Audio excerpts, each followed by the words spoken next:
Collingwood will keep a close eye on Jordan De Goey before their blockbuster AFL clash against Richmond after he picked up an ankle injury against GWS. The 22-year-old starred with 3 of his side's 9 goals and had a hand in others as the Pies booked a preliminary final berth with a 10-point win over the Giants.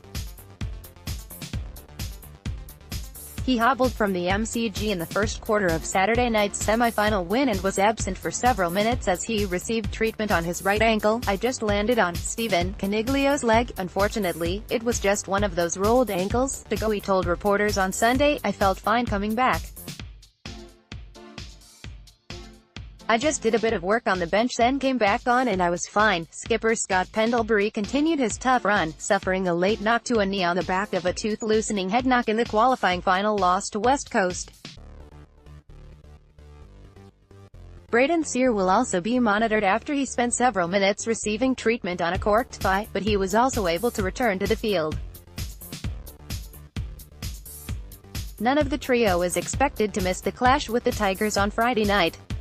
Richmond held a spirited 2-hour training session at Punt Road on Friday leading into a weekend off in preparation for the do-or-die encounter. Dustin Martin left the track earlier than most of his teammates, but football chief Neil Balme confirmed that was part of a tailored plan for the superstar and dismissed injury fears. Dustin Martin kicked a freakish goal against Hawthorn in its first final. Photo, app Daniel Rioli jarred a finger during that session, but will also take his place against Collingwood.